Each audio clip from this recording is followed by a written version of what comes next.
go. There we go. Hey, everybody. My name is Eddie. We are here with John Masarri, and you're listening and watching My Public Life as American Nerd. Welcome back. And this is John Masarri. He's a musician and composer. How you doing, John? I'm doing good, Eddie. Thank you for having me on. No problem. Now let's get into 1988. Okay. That's when the movie Killer Clowns from Outer Space was released, hmm and you did the soundtrack, correct? Yes. Okay. Yes. Okay. Um, how did you get involved with that? Well, I'll give you the short story because Okay. it's a long Okay. story. Because everything adds up. I mean, if you were going to, um, all the events kind of cascade out and they become very large, and then they come to a point for every specific chapter in your life. So I'll make it very simple. Um, I was working with someone. Who on his movie trailer. There's a director and producer named Eric Young, and he wanted me to do music for his movie trailer. Back then, people did a movie trailer also as a means to raise funds for a feature. Mhm. So they would do like maybe a 2.5 minute extended trailer that kind of outlines the movie. So we hit it off really well. He liked the job I did. It was a lot of fun working with him. And a few years after that, he said, I have some friends that they're working on a crazy sci-fi movie. People I used to work with, they're a team of brothers, the Kyoto brothers, and Mhm.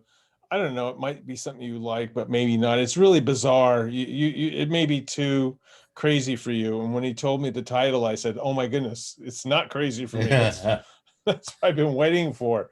So at the time, the media industry runs in trends, and there was something that I very much admired. There was a movie called it was by Tim Burton, and it was Beetlejuice. Yes. And I go, how great is this? It's bizarre, it's funny, it's scary, it's gross, it's you just don't know what to expect. I just love that. And when I saw I got invited to go to the first screening of Killer Clowns to to do an audition, I just the minute I saw that spaceship, like this spaceship here, Mhm. you see, in the forest, immediately fell in love with the movie. I said, "This is so beautiful, but yet weird and bizarre." So I did a demo. I auditioned, and I did the music for the scene where Mike and Debbie go into the circus tent. They get discovered by clowns, and they get chased out, and they think they've escaped, but yet the clowns begin to walk upon the town, and the movie begins. So I felt that was a very crucial keystone moment of the movie that kind of defines what's going to happen for the rest of the movie. All right. So when I saw the clowns walking in the screening room, when I saw the clowns walking into the to the town to invade the town, I thought to myself, "Oh my gosh, I did a piece of music when I was 15 years old that my band didn't like because they said it sounded too jazzy." And that was the Killer Clowns from Outer Space theme. Oh, wow. So I wrote So it you when I took was, something from the past and brought it. because it Yeah, worked it works perfectly, perfect. Yeah. and like I said, when I played it for my band, because we had played music by Kiss and Led Zeppelin and Rolling Stones and what have you, for for for kids parties, for school dances, Right. and all kinds of. We did even quinceañeras. And so we decided we're going to do original music, and so I came up with that one, and they just they didn't like it.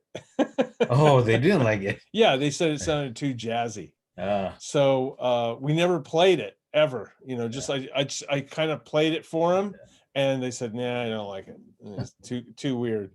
So it found a home in Killer Clowns from Outer In Space. 1980, I was just graduating high school. Uh huh.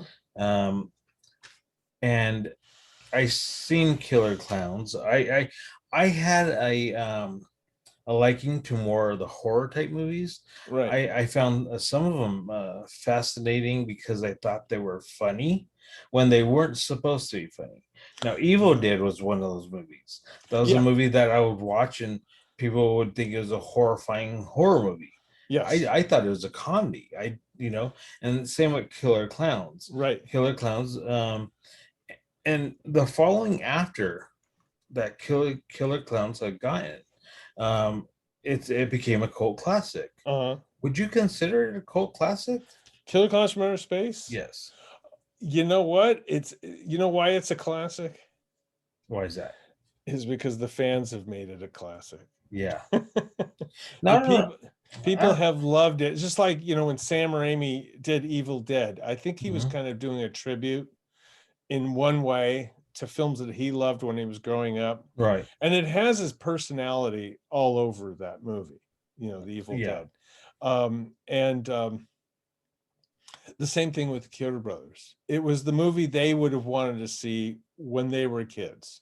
They Right. wanted to do something crazy, something bizarre, with a lot of interesting gags going out throughout the whole movie, with some one-liners and zingers that people will always Yeah. remember. Remember, like, Yeah. um, uh, uh, what are you going to do? Knock my block off? Oh yeah. That's That the kind of thing. I yeah. mean, it's like it's in the nomenclature of the horror genre now.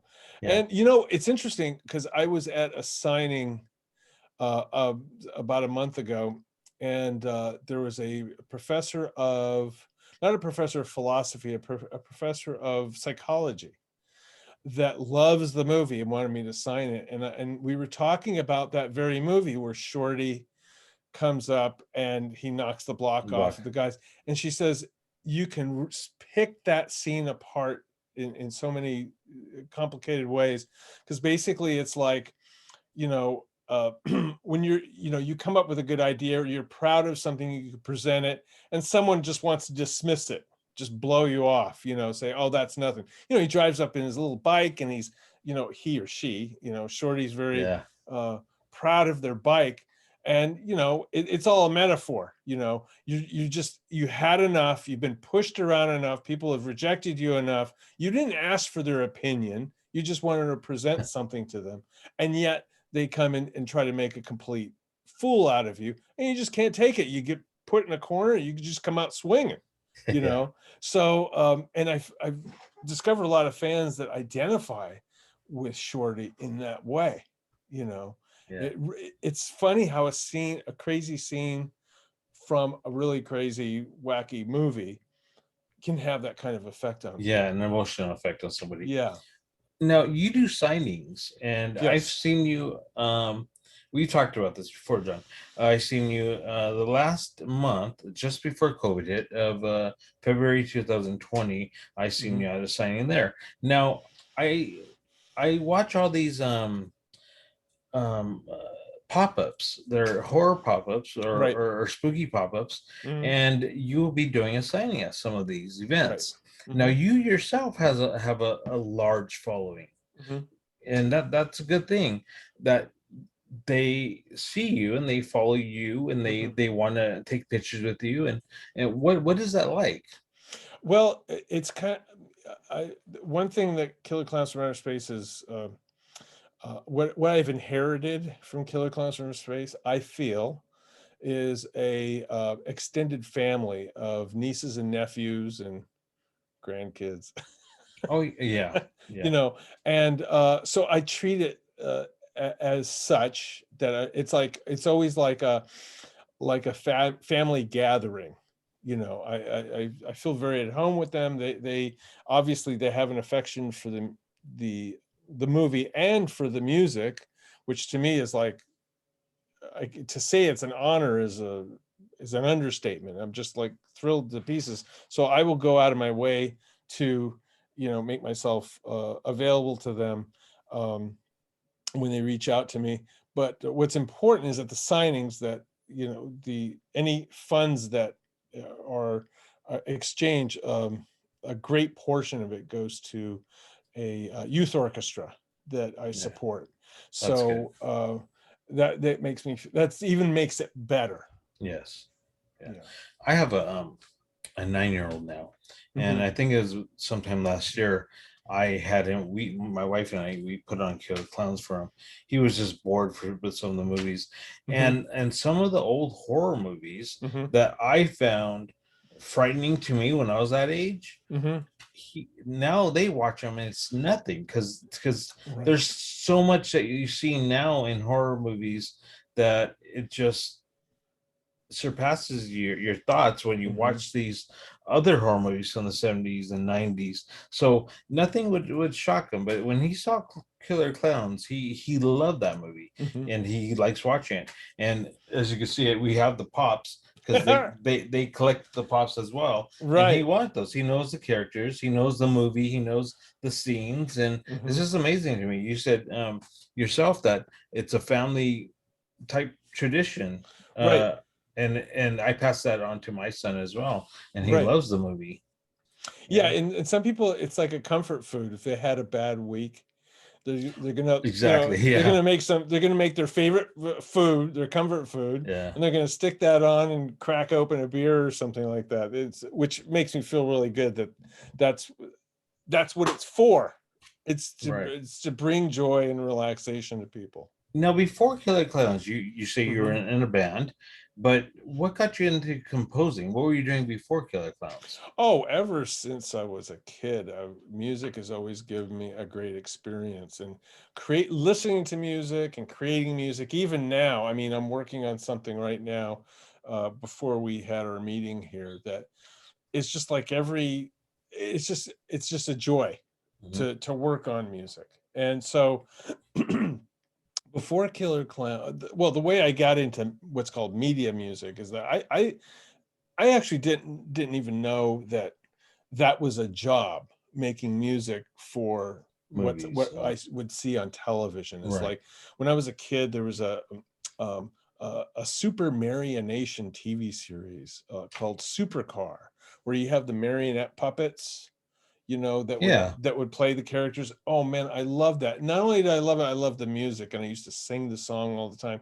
It would have to wake up at 5 o'clock in the morning to see it, because that's the only time it was on.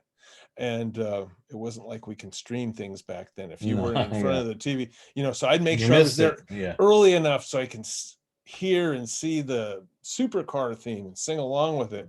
I remember watching Lost in Space when it was originally on, and my dad had this little tiny um, reel-to-reel recorder, and I It's, used to record, put the microphone up to the speaker and listen to the music and tinker at the piano, oh try to wow.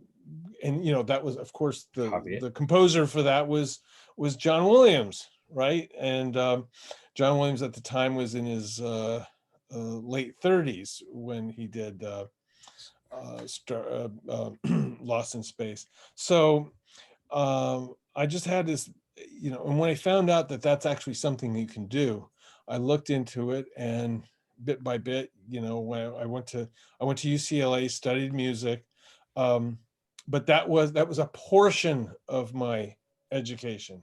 I wouldn't trade it for the world. I graduate when I after attending UCLA, I didn't owe any money because I worked during the summer to pay for everything, and I was really happy to run into individuals that gave me good guidance. And back then it was interesting because you didn't have social media, but you could, if you can get someone on the phone. Like I would talk to Bill Conti like twice a year over a period of 5 or 6 years, just to talk to him and see if I'm doing the right thing. And he would tell me what I need to do, what's really hard, and what I should make a priority and what have you. And that wasn't easy because I don't know if you know who Bill Conti is, but No, I don't. Bill Conti did the theme to Rocky. Oh, okay. Yeah. He did The Right Stuff. Hmm. He had a number of television series that he did the theme to. He was quite successful. He did one of the Right. James Right. Bond movies. So in the early 80s, he was, he got an Academy Award. He was Yeah. Academy Award winning composer. So, but just because he talked to me doesn't mean he talked to a bunch of people. And I never gave out his phone number. And before he accepted to even have my phone conversation, I was calling John Williams, Henry Mancini, Lalo Schifrin, who it turns out Bill Conti and Lalo Schifrin were friends. Lalo Schifrin did the theme to Mission Impossible, Oh, okay. right? So Henry the movie or the series? Well, this is way back when Yeah. it was a So TV series. Yeah. series. He's like the Right. original, Yeah. that bump, bump, bum, bum, Yeah. bum, bum. Right. You like the movie Enter the Dragon, Yes. right? That's Lalo Yeah. Schifrin. So all these guys were friends. So I called all these guys. Henry Mancini is like the Pink Panther. And they welcomed your phone call. No, they didn't. Okay. Bill Conti is the only one that picked up the phone. So I kept calling and calling people. I would leave messages, and I had to learn certain types of phone etiquette. I also studied uh, music independently from going to UCLA with someone who I took private lessons in orchestration. It was basically about making music. It wasn't necessarily about making music for film, right? Right. So at a certain point, he recommended that I talked to a few people who were established, and I kind of worked for them, kind of like as an apprentice a little bit, and that helped. And so but my goal was to, do my, have my own credit and work as my own composer. And so that's where I um, met some filmmakers that were doing short films for Disney. At the time, there was Disney had the Wonderful World of Disney, and then there was the Disney cable channel at the time. So I was doing little things like promotional, like little commercials, Disney commercials and things like that. And I got to do the trailer for the opening up of Epcot Center Oh, cool. in Okay. I think it was Orlando? Yeah. 1982. Yeah, Orlando. Yeah, so that was a big deal to be able to do a trailer for the opening of a new theme park Right. for Disney. That was a major thing. And boy, if there was only such a thing as social media and IMDb back then, I Oh, think it would have yeah. been a lot easier, because Yeah. what you had to do back then is like Was prove yourself. when you did something really cool, you either had to take an ad out in the trade magazines, which was very expensive, or you made a nice little postcard and you send it out to as many people as possible, Right. and with the hopes that they're going to like even look at it. They may just like immediately throw it away. And then, And the response on those would take quite a few weeks to even oh, get a response. Yeah. absolutely. Or And that's if months. they see it, Right. or if they even understand what it is. Right. Someone can look at that and say, oh, Disney has a new theme park, bam, throw it away. And they didn't read the part. I'm proud to announce that I did Right. and it was a trailer that was in theaters for like, I don't know, like 6 months or something like that. Oh, cool. So, and then that team went on to do other things. And then sometimes what happens, this is good for people to know that want to get into this business. You could work with some people and all of a sudden they have a life change. So I was working with a group of people that the principals, the people that do the hiring, the firing, they decided at one time that they don't want to be in the media business. And so they'll go back to their, being the editor of a newspaper back in Ohio or something like Right. that, which is a pretty big responsibility. But they like that better than being a producer at Disney. The pressure was just too much Yeah. Right. for them. So sometimes that happens. People take, or they take a different position at a different company that has nothing to do with the media business. So so it was around that time, after I'd done the Wonderful World of Disney theme, several months after that is when I got the job to do Killer Clowns from Outer Space. Cool. Now, after Killer Clowns from Outer Space, you actually became really successful in doing documentaries. I wouldn't say documentaries. Some of the like hoarders. You did. Oh, I see what you mean. You mean Yeah. like a lot of television. Well, okay. Yeah. The way all of that happens is that I've written a body of music that I had under my own control. In other words, I basically owned them as a property. Right. So I got in contact with a company that, oddly enough, Hans Zimmer is involved and principally involved, where they have a collection of music that they package up for the media industry, and it gets used in a variety of things, like on the Dr. Oz show, on Okay. Yeah, Hoarders. you're right. There be, like you said, there is a documentary about World War II that I have music in that. So all that music, lots of tracks, will be used in a variety of things. They'll be used in movie trailers and commercials. A lot of shows that I've seen too that I watch myself, like the horror. Mhm. I mean the haunting of. Yeah, The Haunting of, Yeah, yeah. There's a yeah, lot of music I with have in Chris there. Russo or Right. Now, Tim Russo. I didn't do the theme music for it. Right. However, there's music within the Within. body of the Right. show that they will use, and it's just another stream. Well, I'll talk business here. It's another stream of income if you get into the business, that you create music, and it has to be. You just can't like pump music out like nothing. It has to be something special that has character to it, so that a picture editor can hear it and say, "Oh my goodness, that's going to capture the mood of this particular scene. Right. Let me see. Oh, it works great."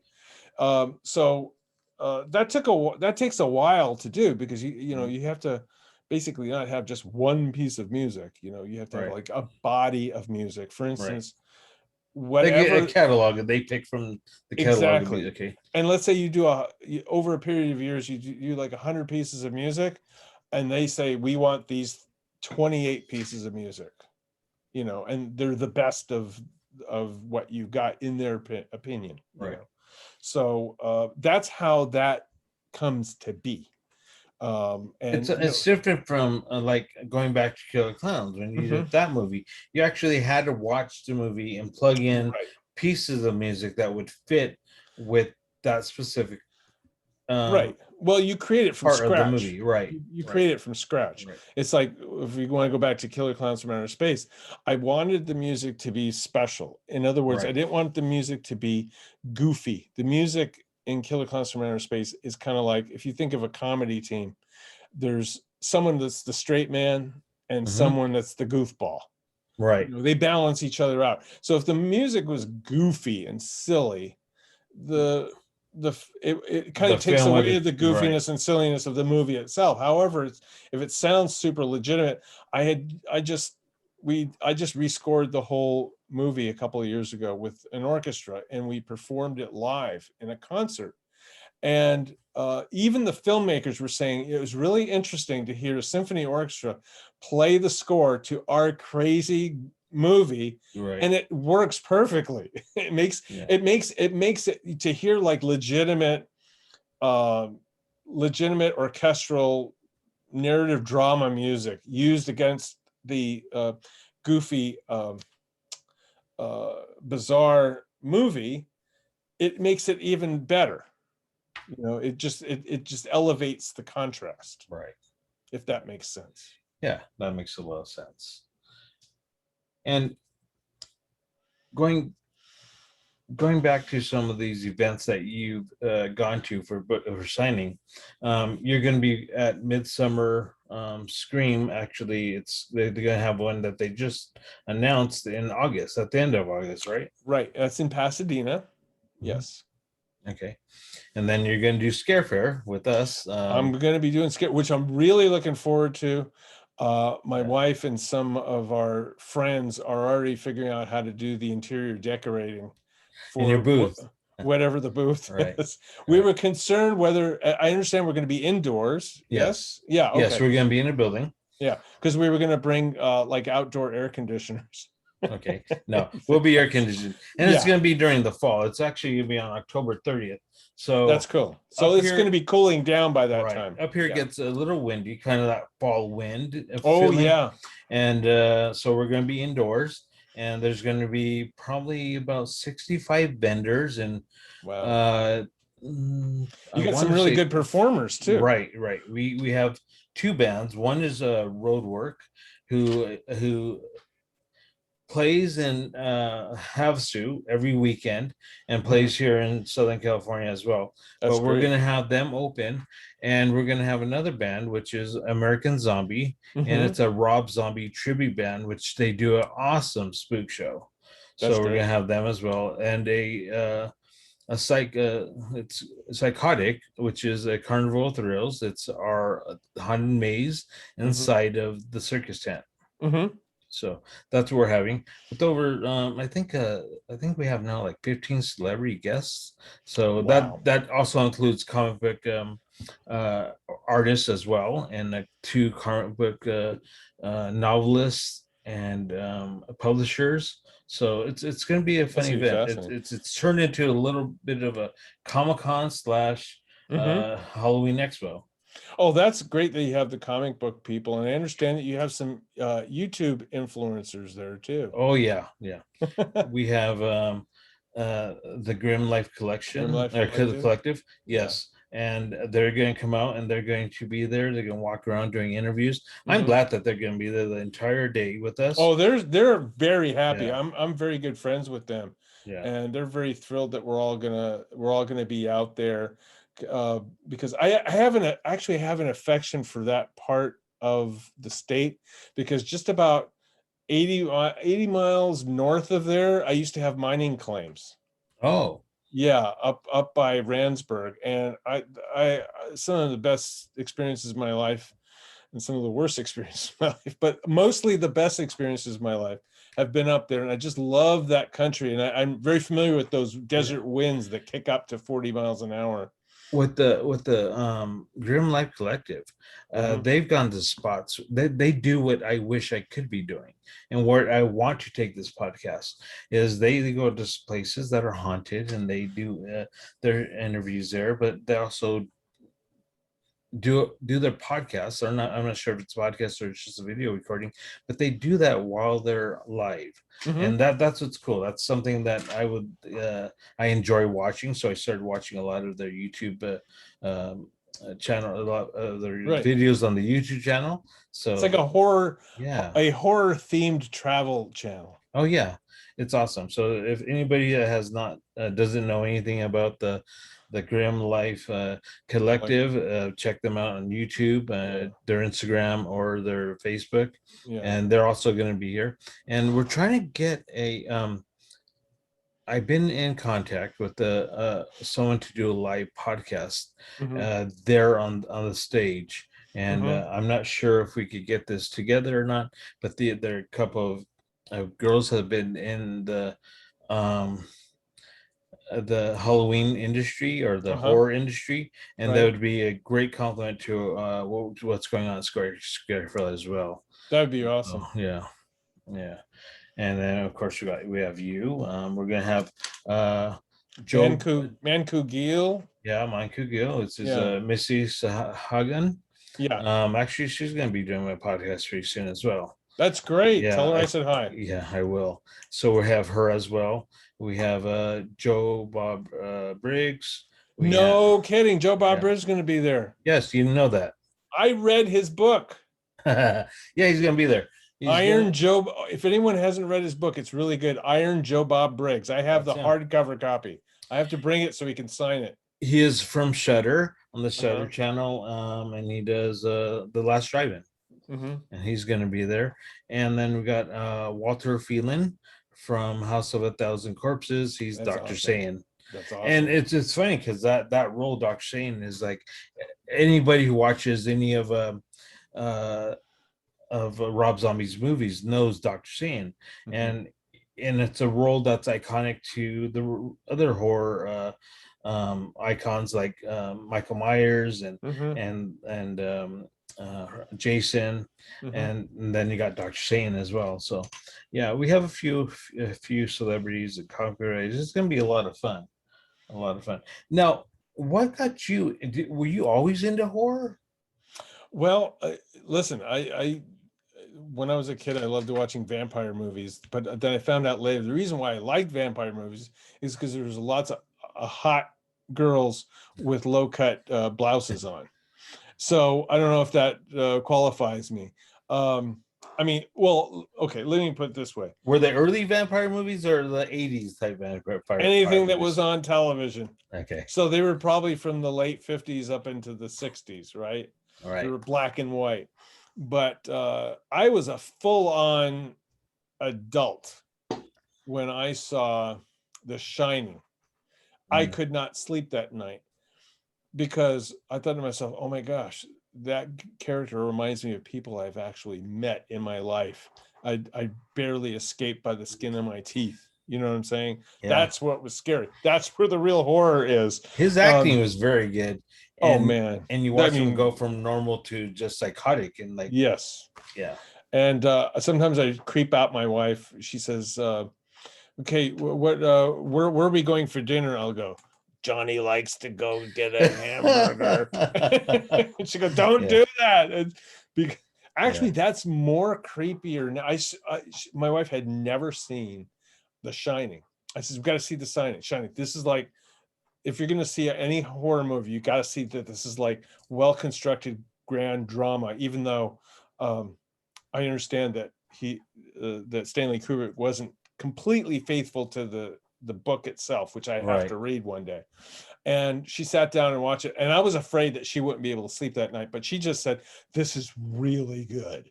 This is a really deep, I mean, the emotions here, you can see the complete breakdown of sanity as it happens. It starts small and it just cascades down. It wasn't that like COVID.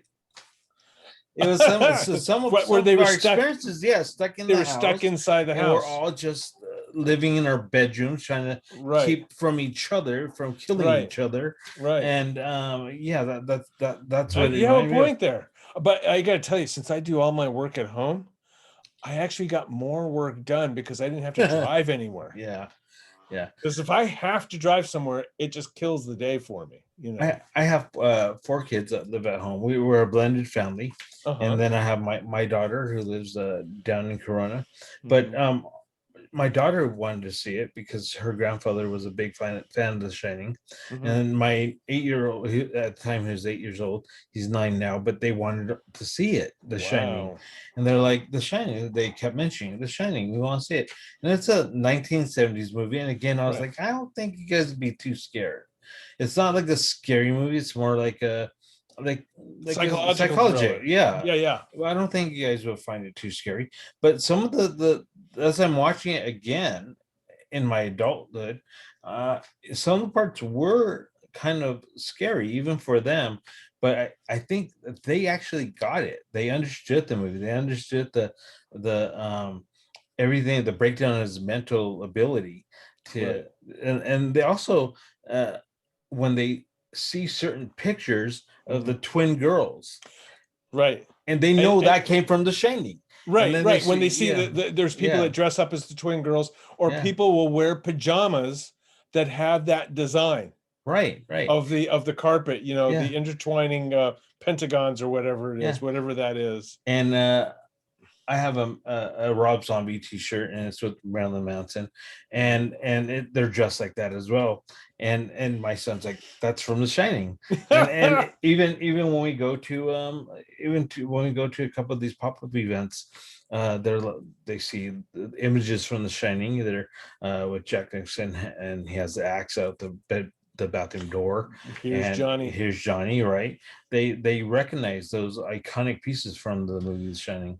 Right. Well, you know, I will reveal to you the scariest moment to me in The Shining was when the wife goes to his workspace where he's at the typewriter, and there's a stack of papers that she's been typing away all the time. And it's the same phrase over and over. I'm going, and that is terrifying because all he's been doing is nothing. Basically, exactly. He's been taking nothing and creating just something over and over, and that's the point. I wonder if you can actually buy that book. I wonder if you can actually buy that book. If someone ever thought of publishing that book, That'd where you be see, funny. all Yeah, work and no yeah. play makes A Jack whole a book. Yeah. boring guy, and it's like in all sorts of triangle, square, one word at a time, and that's the entire book. And I think if you had to read it from cover to cover, can you imagine So what the audio book, yeah. audio Oh, the audio audio version of version it. book of that Oh my book would God, be? just saying it. How long That would would that drive you be? nuts. Yeah, it would. It would. Yeah. What is your scariest movie that you find? Scariest Yeah. movie? I tell you honest truth, the scariest thing I have seen, and I don't think it was a movie. It was seeing a documentary. This is the scariest moment for me. Seeing a documentary about Chris Watts, the guy in Colorado that killed his wife and his two children. Hmm. And the scariest moment where I had to get up and leave the room is where they show a video of the two daughters singing about their daddy being a hero. Oh wow.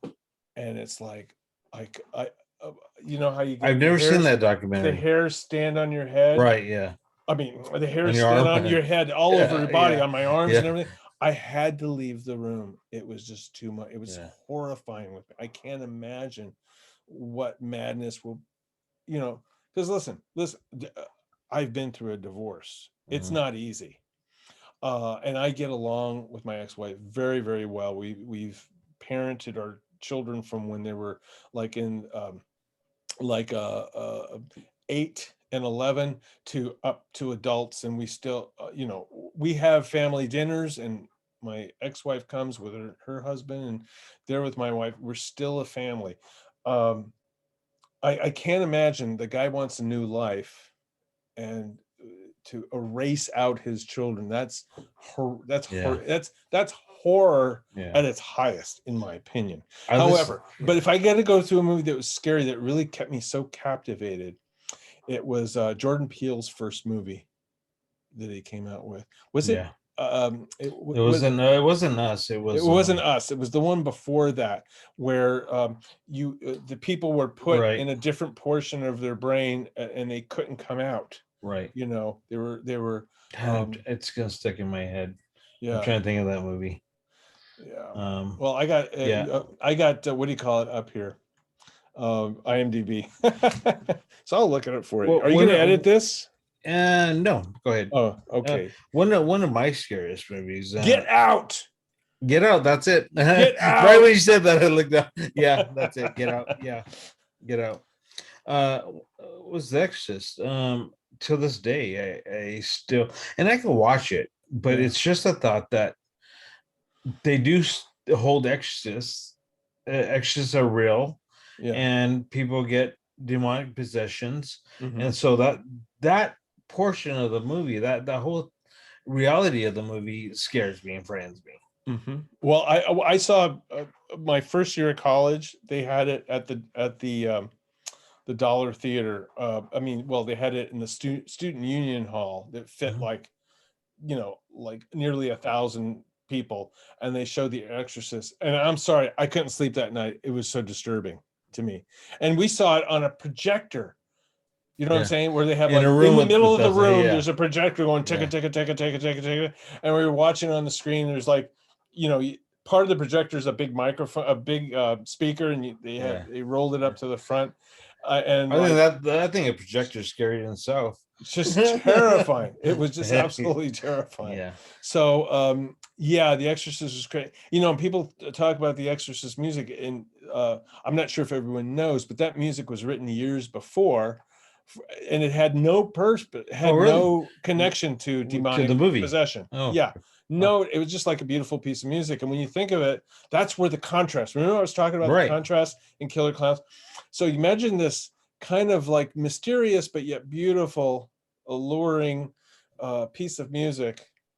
A year Um, before that movie, uh-huh. somebody could listen to that music and think, And not "What a know. beautiful piece." Yeah, what a But beautiful piece of but music. after the movie, you think it's I hear that same You're music again, associated, and and it's you emulated right. it's emulated so many times. I mean, listen, Halloween is kind of a copy of The Exorcist. Oh yeah, And so it's like, again, there's the contrast, and I thought that was such a brilliant move by the directors and producers to pick a piece of music like that, because it basically represents the innocence that's being possessed by the evil, that's like kind of captivated. So Now, going back to that contrast that you're talking about in Killer Clowns, let's mhm. talk about something about Killer Clowns, and Okay. that would be a sequel. Okay. Okay. Well, all I can say is this. Killer Clowns is a property that I was owned by MGM. I believe now it's owned by Amazon, Oh, right? okay. And if there's going to be anything done with Killer Clowns from Outer Space, I believe I can tell you with great confidence that when MGM was considering or entertaining any sort of sequel, it has to be done first class. It can't be just assigned to the Sci-Fi Channel and All right. hope for the best. They do something good with it or something like that.